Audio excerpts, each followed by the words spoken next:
Será que eu vou votar na pessoa correta? Será que os projetos políticos dessa pessoa se harmonizam com a minha fé? Quais são as características bíblicas que um candidato deve ter para ganhar o meu voto? Você sentiu dificuldade para responder essas perguntas? Então fique comigo até o final desse vídeo porque eu vou te ajudar.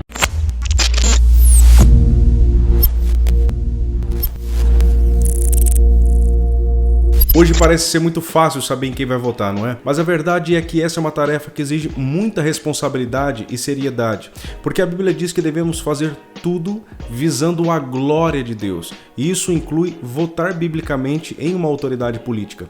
E nós vemos muita paixão pelos candidatos por parte de muitos cristãos e pouca análise bíblica sobre eles e os seus projetos. E no vídeo de hoje eu vou te dar algumas características bíblicas que um candidato deve ter para ganhar o seu voto. Mas antes de eu te dar essas características, já deixa o seu like, faça sua inscrição para que você receba vídeos como esse toda semana, me ajude no crescimento deste canal que ainda é bem pequenininho e me motive a continuar por aqui. Já deixou seu like? Já fez sua inscrição? Então, vamos para o vídeo. Antes das características, é preciso destacar que nos tempos bíblicos não havia democracia. Haviam governos teocráticos e governos imperialistas. Mas embora os governantes não fossem eleitos através do voto da população, como aqui no Brasil, existem textos e princípios bíblicos que nos ajudam a votar de forma correta.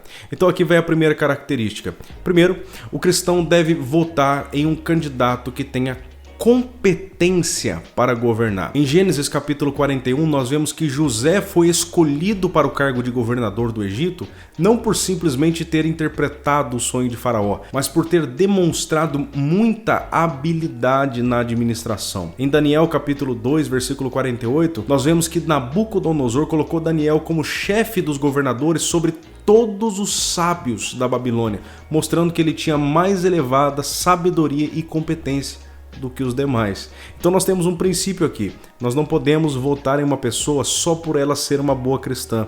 Ela precisa ter competência para governar. Então avalie os projetos e o histórico do seu candidato antes de votar nele. Em segundo lugar, o cristão deve votar em um candidato que promova a paz e a liberdade. E essa é uma indicação que Paulo faz em 1 Timóteo capítulo 2, quando ele diz: antes de tudo, peço que vocês façam súplicas, orações, intercessões e ações de graças em favor de todas as pessoas.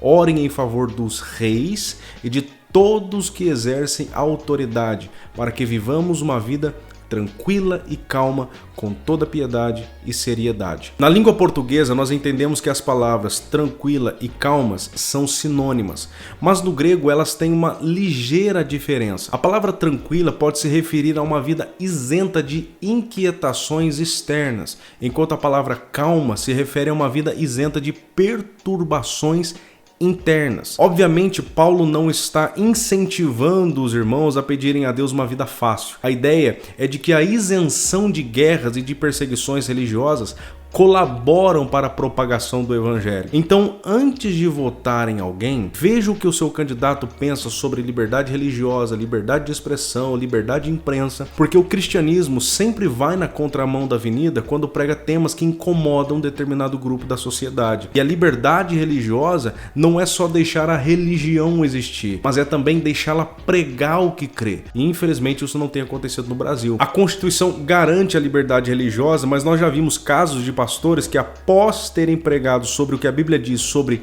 a homossexualidade, tiveram que publicamente pedir desculpas à comunidade LGBT por determinação do Ministério Público. Queridos, nós sabemos que futuramente nós seremos perseguidos pelo sistema do anticristo, e isso vai ser inevitável, mas isso não significa que devamos votar nos pequenos anticristos que já estão por aí. Então nós, como cristãos, não devemos votar em candidatos que falam em regulamentar a mídia, que falam contra a liberdade de expressão, contra a liberdade religiosa. E mesmo que eles se elejam, nós precisamos mandar um recado de que a guerra contra a igreja já está perdida, porque acima da Constituição nós temos a Bíblia e é a ela que nós devemos submissão. Em terceiro lugar, o cristão deve votar em um candidato que tenha propostas realistas para combater as injustiças sociais. Veja que eu disse injustiças sociais e não desigualdades sociais, porque é impossível não haver desigualdade social. E o assunto da injustiça social é muito frequente no Antigo Testamento.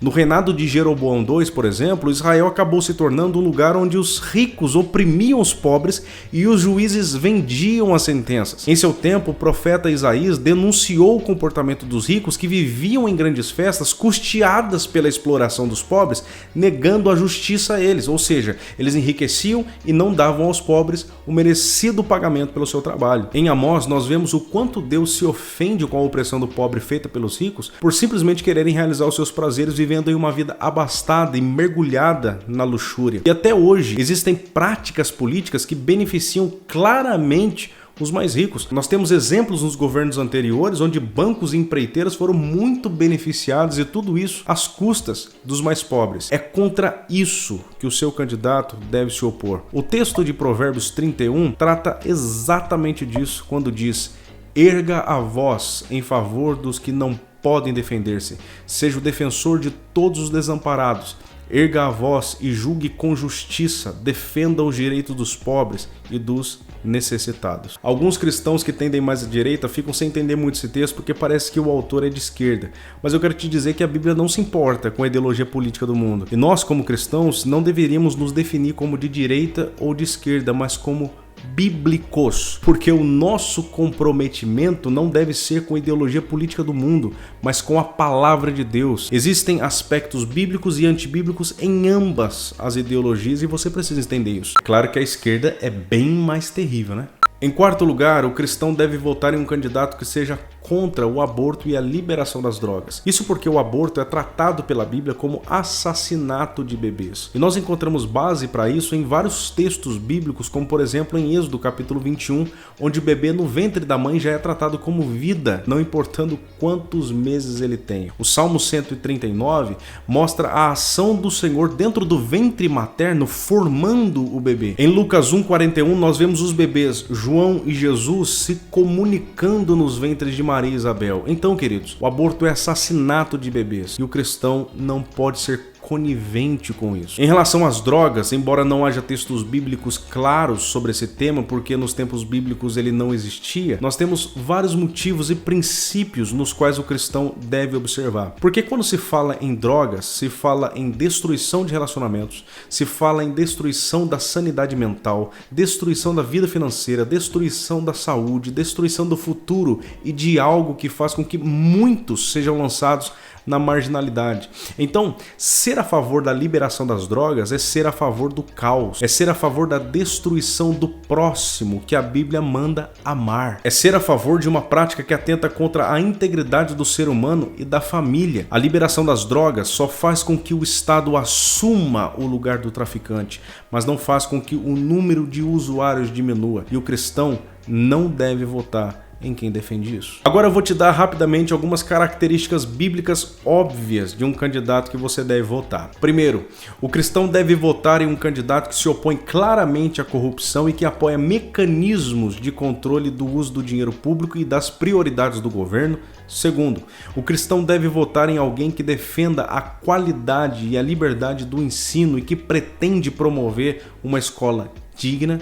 Terceiro, o cristão deve votar em candidatos que lutem contra as ênfases estatizantes e intervencionistas no âmbito eclesiástico, trabalhista, artísticas, familiar e escolar. Em quarto lugar, o cristão deve votar em pessoas comprometidas com propostas e leis que estejam em conformidade com a palavra de Deus. Patrick, se o candidato que eu acredito ser o que se alinha mais com as escrituras não vencer as eleições, eu devo me preocupar? Daniel responde essa pergunta dizendo: e ele, Deus, muda os tempos e as estações. Ele remove os reis e ele estabelece os reis. Ele dá sabedoria aos sábios e conhecimento aos entendidos. Isso significa que Deus está no trono do mundo e que ele é soberano sobre o futuro de todas as nações. Então fique tranquilo, porque Deus continua e continuará no controle de todas as coisas.